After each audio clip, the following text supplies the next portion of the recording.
آپ بیتی حضرت شیخ مولانا ذکریا صاحب رحمۃ اللہ علیہ کی سوانح عمری ہے اور اس کی آج چوتھی قسط ہے، اور پچھلی نشست میں ہم نے یہ پڑھا تھا کہ وہ جب ان کی سہارنپور منتقلی ہوئی تو یہاں پر والد صاحب سے انہوں نے صرف کے کتابیں پڑھی اور خاص بعض کتابیں ان کے لیے چھاپی گئی، جس میں ان کے خاص انہوں نے مثالیں بھی دی ہیں کہ کون کون سے الفاظ اس میں تبدیل کیے گئے حضرت صاحب اپنے والد صاحب کے منشا کے مطابق۔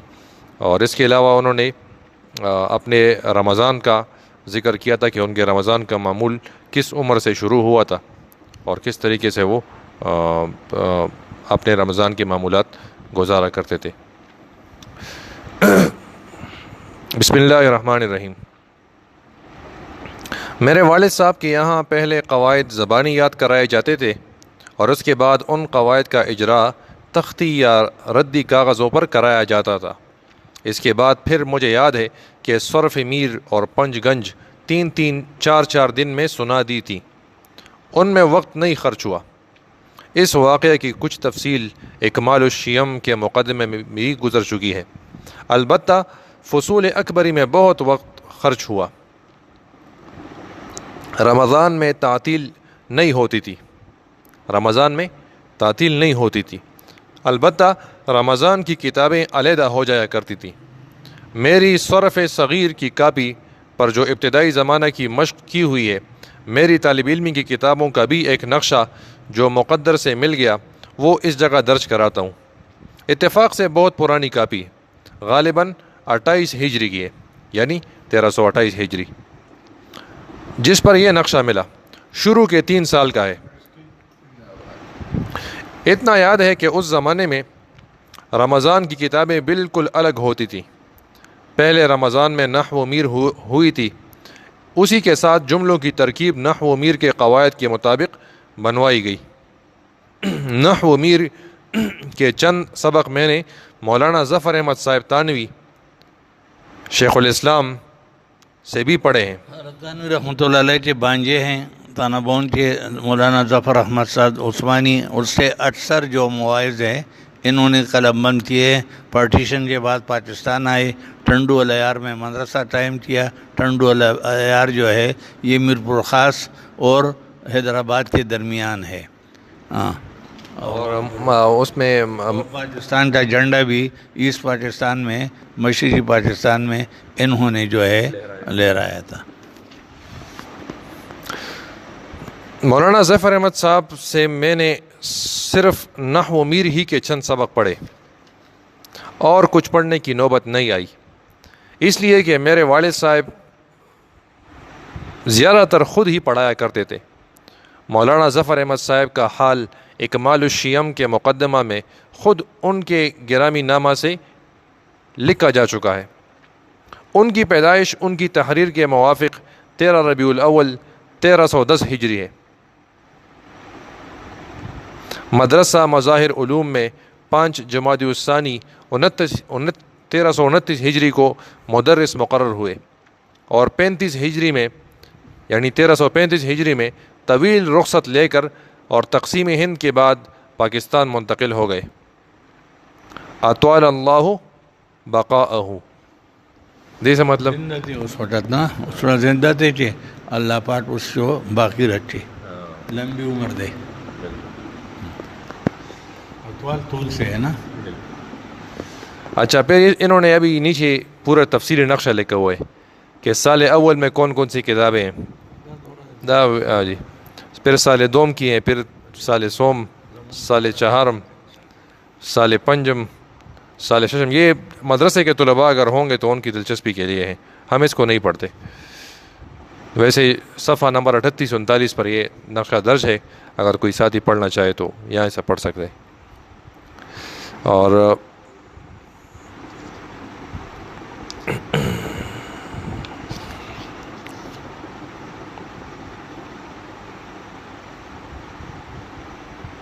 اچھا، اس میں جو آخری 7ویں سال کی جو کتابیں ہیں، یہ بخاری شریف اور ترمذی شریف، بخاری شریف 2 مرتبہ انہوں نے پڑھی، ترمذی شریف اور یہ کتابیں انہوں نے حضرت خلیل احمد سہارنپوری صاحب سے پڑھی.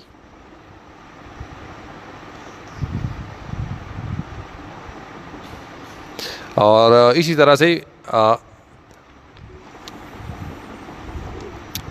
ابو داؤد شریف بھی اور مسلم شریف، نسائی شریف، یہ ساری کتابیں بھی انہوں نے حضرت خلیل احمد سہارنپوری صاحب سے پڑھی. باقی پورا نقشہ ہے، جو ساتھی تفصیل دیکھنا چاہے اس میں دیکھ سکتے ہیں. میں اکمال الشیم کے مقدمے میں لکھ چکا ہوں کہ میرے والد صاحب اپنے خاص شاگردوں کے پڑھانے میں مجتہد تھے، کسی نصاب کے پابند نہیں تھے. ان کے یہاں زبانی تعلیم زیادہ اہم تھی بنسبت کتابی تعلیم کے. ادب کے درمیان میں بہت زور تھا. نحو و میر کے ساتھ ہی عربی سے اردو، اردو سے عربی بنوانے کا اہتمام تھا. ادب میں 40 حدیثوں کا بہت دستور تھا. ایک 40 حدیثوں کا مجموعہ تھا جس میں شاہ ولی اللہ صاحب، ملا جامی، قاضی ثناء اللہ صاحب پانی پتی پڑھائی جاتی تھی رحمہم اللہ. ان کے یہاں کافیہ ہدایت النحو کے ساتھ پڑھانے کا معمول تھا. جتنی شام کو کافیہ پڑھانی ہوتی، صبح کو اتنی ہدایت النحو ہو جاتی. گویا ہدایت النحو کافیہ کی جگہ مطالعہ ہوتا. اسی طرح سے کنز اور قدوری کے ساتھ ہوتی.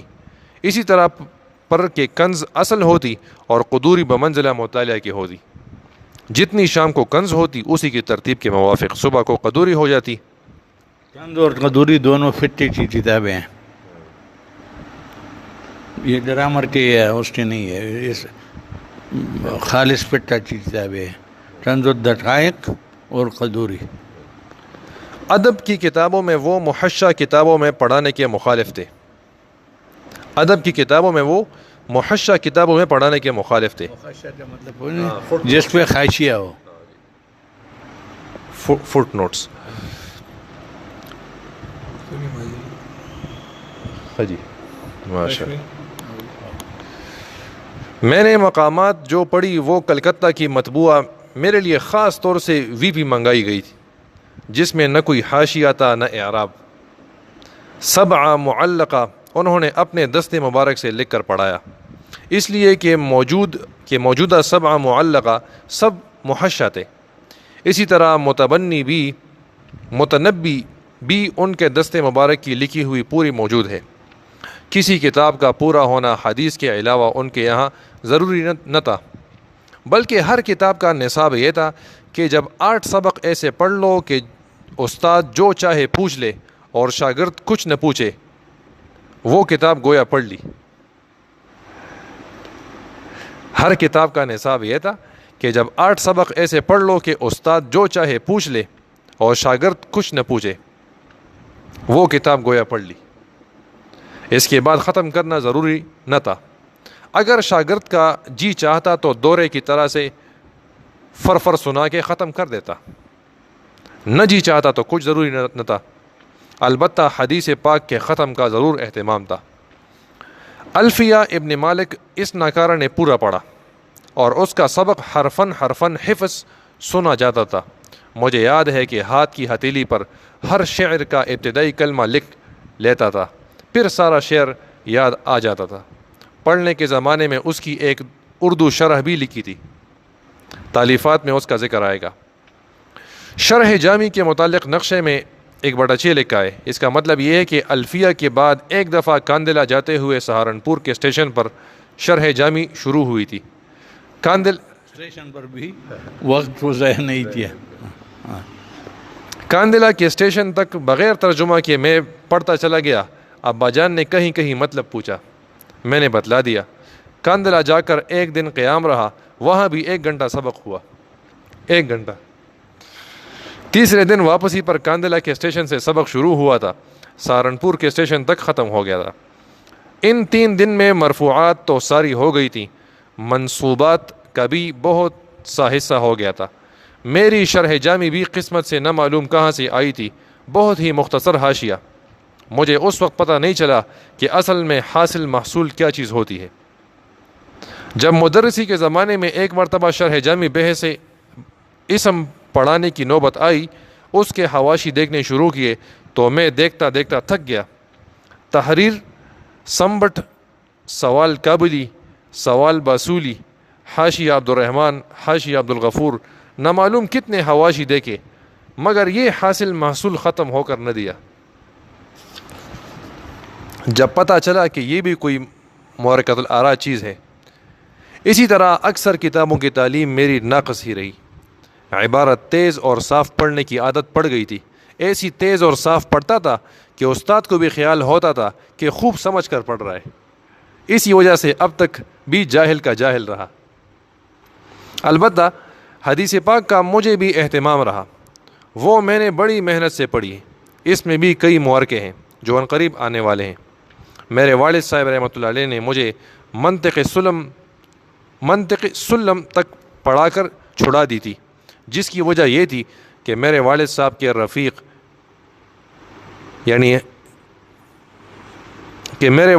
کے رفیق درس حضرت گنگوہی کے زمانے میں مولانا ماجد علی صاحب مانی کلاں ضلع جونپور کے رہنے والے، منطق کے امام، استاد الاساتذہ، ان کے زمانے میں ان کی معقول و منطق شہرہ آفاق تھی۔ انہوں نے میرے والد صاحب سے وعدہ لے رکھا تھا کہ زکریا کو منطق میں پڑھاؤں گا، اور میرے والد صاحب نے وعدہ کر لیا تھا، اس لیے انہوں نے سلم تک منطق پڑھا کر چھڑا دیا، اور ان کا ارادہ یہ تھا کہ دینیات سے فارغ ہونے کے بعد 1 سال کے لیے مینڈو بھیجوں گا، جہاں مولانا مرحوم مدرس تھے۔ مولانا ماجد علی صاحب مناطقہ کے امام تھے۔ ان کی صفات مناطقہ کی صفات ہونا ہی چاہیے تھا۔ مرحوم کا مشہور مقولہ تھا کہ ترمذی تو مولوی محمود یعنی شیخ الہند کچھ پڑھا لیتے ہیں، اور ابو داود مولوی خلیل احمد۔ اسی بنا پر انہوں نے اپنے ایک خاص شاگرد مولوی فضل الرحمن ٹونکی کو، جنہوں نے 12 برس تک ان سے منطق پڑھی تھی، ابو داود پڑھنے کے واسطے حضرت خلیل احمد سہارنپوری کے پاس بھیجا، اور حضرت نے بھی ان کو تنہا بڑے اہتمام سے ابو داود پڑھائی تھی۔ لیکن بخاری کے متعلق مولانا ماجد علی صاحب کا مقولہ تو یہ تھا کہ اس میں تو کچھ کہہ سکتا ہوں تو میں ہی کہہ سکتا ہوں۔ اسی وجہ سے مولانا مرحوم میرے والد صاحب سے بار بار یہ اصرار کیا کرتے تھے کہ زکریا کو جلدی جلدی بھیجو، میری خواہش یہ ہے کہ بخاری بھی میں ہی پڑھاؤں۔ میرے والد صاحب کہتے تھے کہ منطق کا تو میرا وعدہ ہے، لیکن دنیات سے فارغ ہونے کے بعد بھیجوں گا۔ مرحوم کا یہ مقولہ میں نے خود بھی سنا، جو میرے سامنے میرے والد صاحب سے کہا کہ مولوی صاحب آپ اس کا حرج کر رہے ہیں، یہ میرے پاس آنے کے بعد یوں کہے گا کہ میں بخاری بھی تم سے 1 دفعہ دوبارہ پڑھنا چاہوں۔ میرے والد صاحب کا ہمیشہ یہ جواب ہوتا کہ منطق کا وعدہ تو ہے، مگر بخاری کے متعلق تم اگر یوں نہ کہو کہ مولوی زکریا تمہاری اس میں کیا رائے ہے تو کوئی بات نہیں، اور وہ اس پر خوش نہ ہوتے تھے۔ میرے حضرت یعنی خلیل احمد سہارنپوری صاحب نے ایک مرتبہ میرے والد صاحب سے پوچھا کہ زکریا نے منطق کہاں تک پڑھی، تو میرے والد صاحب نے مولانا ماجد علی صاحب سے اپنا وعدہ ذکر کر دیا۔ میرے حضرت نے بڑے زور سے لا حول پڑھ کر ارشاد فرمایا کہ منطق کے واسطے کہیں بھیجنا نہیں۔ اس بنا پر اپنی طبیعت کے خلاف میرے والد صاحب کو مجھے منطق پڑھوانی پڑی۔ اس لیے اس نقشے میں میرا 1 سال خالص منطق کا ہے۔ میرے منطق کے 3 استاد ہیں۔ قطبی میر تک تو میں نے اپنے چچا جان سے مدرسہ کے اوقات میں پڑھی، یعنی مولانا الیاس صاحب سے۔ البتہ شرح تہذیب حضرت ناظم صاحب مولانا عبداللطیف صاحب سے قطبی سے پہلے خارج میں عصر کے بعد پڑھی تھی۔ وہ میرے والد صاحب کے حجرے میں تشریف لایا کرتے تھے۔ میرے والد صاحب کا حجرہ کتب خانے کا غربی حصہ تھا، اور اس کے باہر کا حصہ جہاں اب کتب خانے کی جدید عمارت آ گئی اس وقت بالکل خالی تھا۔ اس کی منڈیر پر بیٹھ کر پڑھایا کرتے تھے۔ اللہ تعالیٰ ان کو بہت جزائے خیر دے۔ سلم میبزی اور میر زاہد امور عامہ حضرت مولانا عبدالوحید صاحب سنبلی سے 2 سالوں میں پڑھی۔ اس کے علاوہ منطق کی ساری کتابیں میرے شفیق استاد حضرت مولانا عبداللطیف صاحب سابق ناظم مظاہر علوم سے اس طرح پڑھی کہ میر زاہد ملا جلال، ملا حسن تو مدرسہ کے گھنٹوں میں انہی کے یہاں ہوتی تھی۔ اس کے علاوہ باقی سب کتابیں عشاء کے بعد پڑھیں۔ سردیوں کے زمانے میں عشاء کے بعد سے میرا سبق شروع ہوتا تھا، اس طرح پر کہ ایک چارپائی پر تو نیم دراز ہوتا تھا، لیکن نیم مملاستم و نیم مناستم، اور درمیانی چارپائی پر میرے چچا جان بغیر کتاب کے لیٹے رہتے تھے، اس لیے کہ منطق انہوں نے بھی نہیں پڑھی تھی۔ اور اگر میں یہ یوں کہوں کہ منطق کی سب کتابوں میں اپنے عم محترم استاد نائب الشیخ چچا جان کا رفیق درس ہوں تو بے محل نہیں۔ تیسری چارپائی پر حضرت ناظم صاحب لحاف اوڑے لیٹے ہوتے تھے۔ عشاء کے بعد سے سردیوں کے موسم میں 12 بجے تک سبق ہوتا تھا، اور حضرت ناظم صاحب کے اعزہ حکیم تقی اور مولوی عبدالوحید اس زمانے میں مدرسے میں پڑھتے تھے۔ میری اور چچا جان والی چارپائی انہی کی ہوتی تھی۔ وہ دونوں زبان سے تو کیا کہہ سکتے تھے، دل میں جو کچھ کہہ سکتے ہوں وہ ظاہر ہے، مگر چونکہ طالب علم تھے اس واسطے حضرت ناظم صاحب کی طرف سے تاکید تھی کہ میرے سبق تک مطالعہ دیکھیں۔ وہ دونوں میرے کتاب کے سبق کے ختم ہونے تک کچھ اونگتے ہوئے دیکھتے، بیچارے 12 بجے تک صبر کرتے، اور شاذ و نادر ہی 12 بجے تک خلاصی ہوتی۔ 12 بجے ہم تینوں استاد شاگرد اٹھ کر بازار چلے جاتے، اور ناظم صاحب ان دونوں سے کہہ دیتے کہ آگ جلا کر ذرا سا پانی چائے کا رکھ دو۔ غصہ تو دونوں کو بہت آتا، مگر حکم حاکم مرگ مفاجات، وہ چائے کا پانی رکھتے اور چائے دم کر کے رکھ دے، اور ہم تینوں بازار سے دودھ شکر مٹھائی خرید کر لاتے۔ پیسے اکثر ناظم صاحب کے ہوتے، اور کبھی چچا جان کے، اور کبھی میرے والد صاحب کے، اور کبھی میرے والد صاحب بھی نہایت ناراضگی کے ساتھ، غصے کے ساتھ اس مد میں کچھ مرحمت فرما دیتے۔ میرے والدین کا قیام اس زمانے میں اس مختصر مکان میں تھا جو مدرسہ قدیم کی مسجد کے غربی جانب ہے۔ ابا جان 12 بجے تک تو انتظار کر لیتے، لیکن 12 کے 10-12 منٹ بعد تحقیق کے لیے تشریف لے لاتے۔ حضرت ناظم صاحب کا قیام اس زمانے میں اس مکان میں تھا جو اب گاڑا بورڈنگ کے نام سے مشہور ہے، اور میرے مکان کے بالکل متصل ہے۔ میں نے ساری منطق تقریباً اسی مکان میں پڑھی۔ اگر ابا جان کو آنے پر معلوم ہوتا کہ استاد شاگرد سب بازار گئے ہوئے ہیں تو واپس چلے آتے، اور اگر ہم واپس آ جاتے تو کبھی ہلکی سی ڈانٹ بھی پڑتی، ارے بھائی سبق کی تو مجبوری ہے، اس کے بعد کا وقت تو ضائع نہ کرنا چاہیے۔ حضرت ناظم صاحب اور میرے چچا جان کو کبھی خطاب فرماتے کہ تم لوگوں کو آخر تہجد میں بھی اٹھنا ہے۔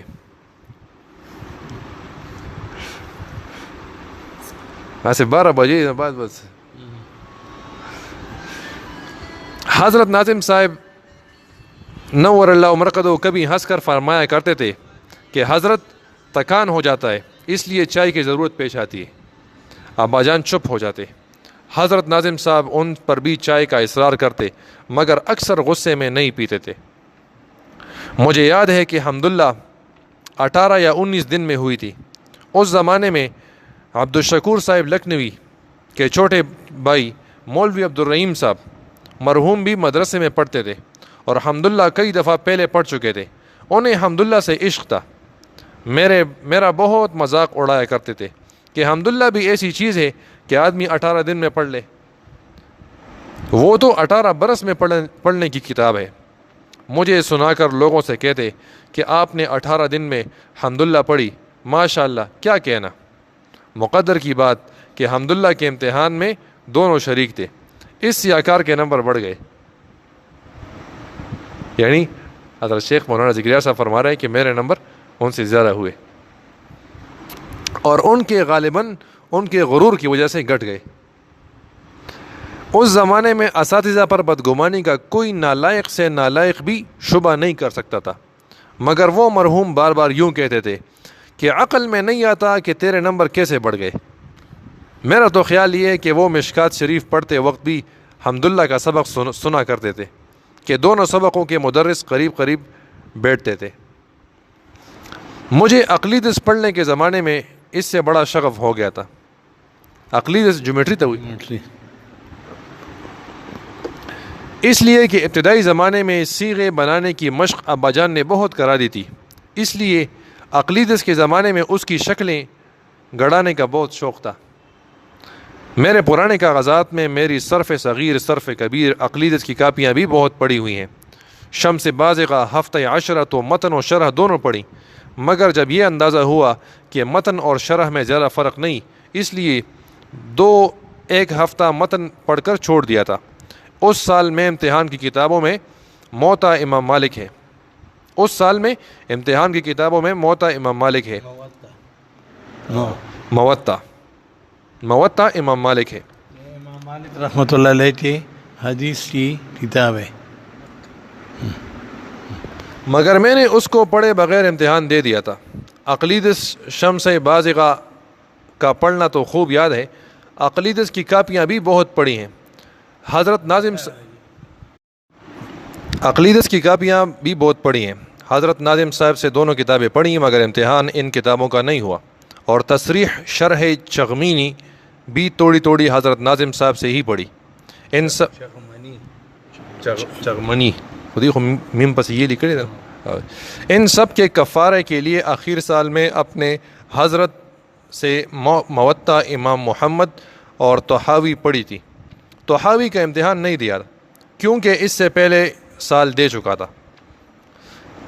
یہ غالباً میں لکھوا چکا ہوں کہ میرے والد صاحب نے بار بار ارشاد فرمایا کہ میں تجھے فقہ حدیث اپنے اور حضرت کے علاوہ کسی سے پڑھنے نہیں دوں گا۔ منطق و نطق جس سے چاہے پڑھ لے، اس لیے کہ تو بے ادب اور گستاخ ہے۔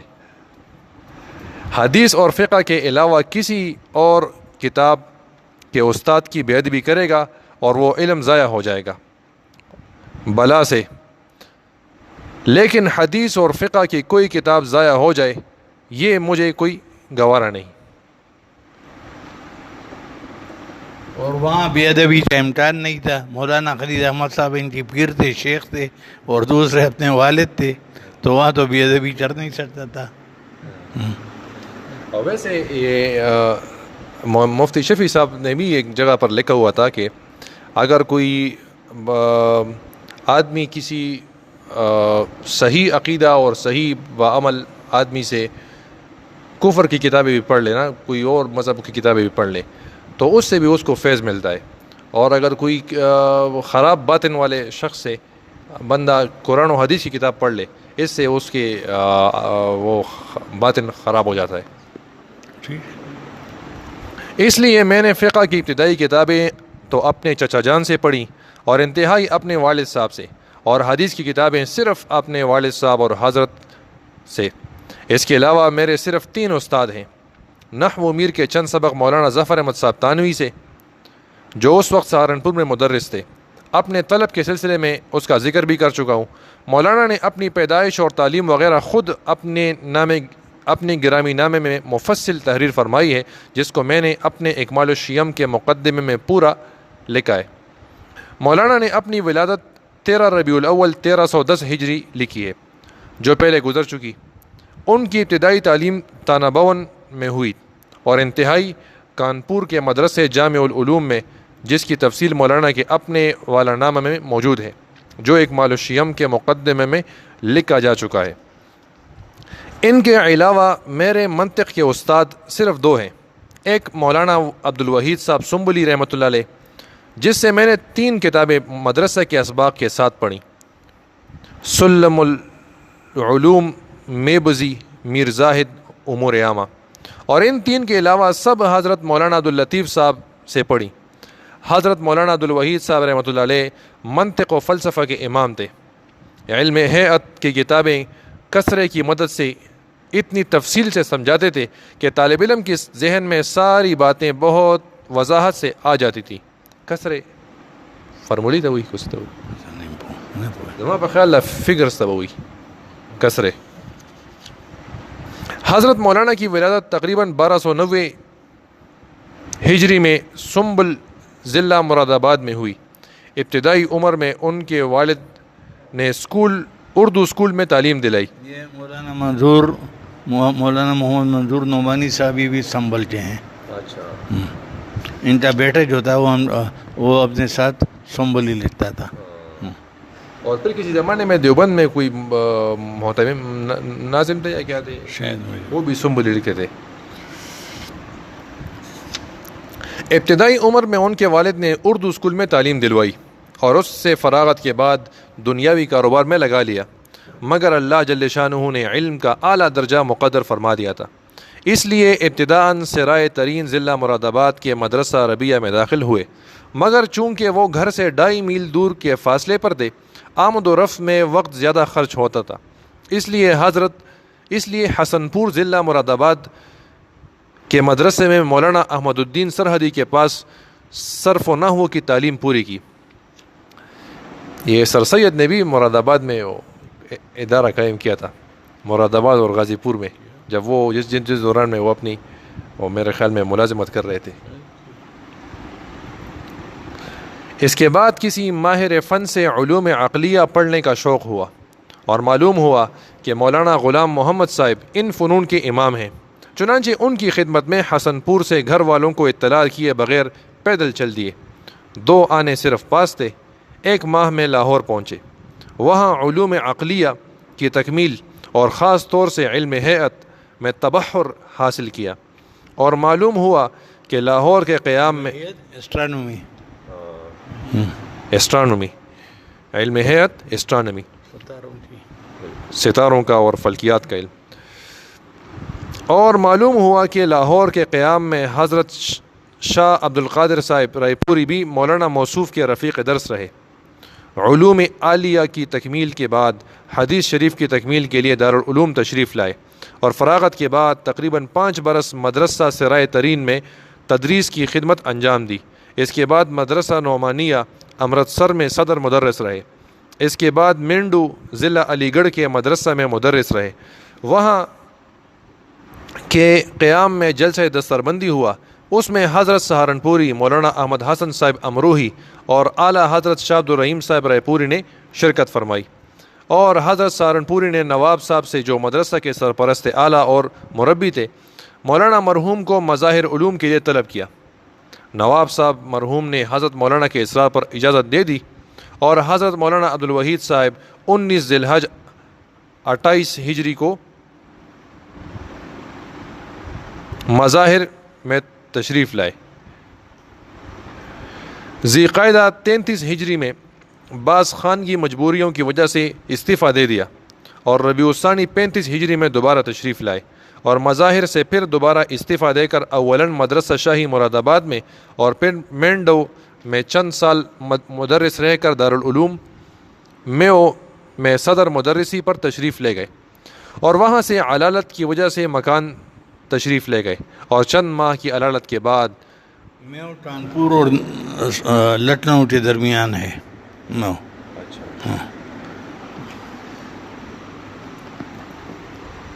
دا دلته چې دا خلک کوي که نه میو کالج میو هسپتال، نو چې دا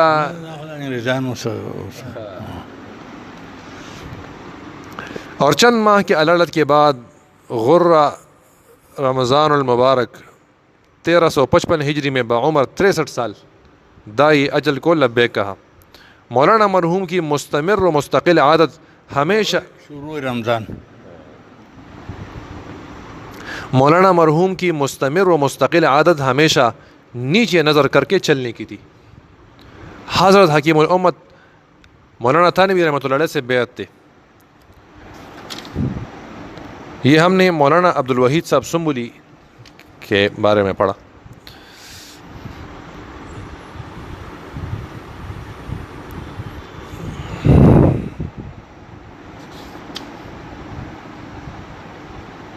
بس جی انشاءاللہ اب اس کے بعد یہیں سے اگلی قسط میں پڑھیں گے، اس کے بعد باقی اساتذہ کے احوال بھی ہیں، تو انشاءاللہ وہ اگلی نشست میں پڑھیں گے۔ یہاں سے ہمیں یہ سبق ملا کہ پرانے لوگوں نے ایک ایک چیپٹر ایک ایک کتاب کے لیے کتنے سفر کیے۔ ہمارے ہاں تو یہاں یہ ہوتا تھا اس زمانے میں تو کوئی مدرسہ نہیں تھا. یہیں کسی گاؤں میں کسی مضمون کی کسی کتاب کی مشہور استاد ہوتا تھا تو طالب علم اس کے پاس جاتے تھے. صحابی میں اب اور اس طرح بھی ہے تو پارٹیشن کے بعد بنا ہے نا یہ ٹوڑا کھٹکتا ہٹانیاں وغیرہ یہی مساجد میں. حدیث کی جو یہاں وہ ہوئی ہے درس اور تدریس وغیرہ یہ مولانا نصیر الدین غرغشتی رحمۃ اللہ علیہ غرغشتوں کے تھے جو ضلع اٹک میں ہے دریا کے کنارے ہمارے گاؤں کے بالکل آمنے سامنے ہیں. اور یہ بہت بزرگ آدمی تھے اور 50 سال تک انہوں نے حدیث کی یا اس سے زیادہ حدیث کی کتابیں پڑھائے ہیں. اور یہ مولانا مفتی فرید صاحب یہ ان کے شاگرد تھے اور بھی اور تصوف میں بھی بہت یعنی آگے تھے اس زمانے میں. اور یہ حدیث وغیرہ کی درس انہوں نے یہاں شروع کی تھی. اور ورنہ بس یہی ایک مسجد میں یہ اس طرح یہ مفتی فرید صاحب کے والد صاحب جو تھے یہ بعض معقولات کے منطق وغیرہ چیزوں کے بڑے باہر تھے. ہل چلاتے تھے اور طالب علم اس کے ساتھ پھرتے وہ سبق یاد کرتے تھے.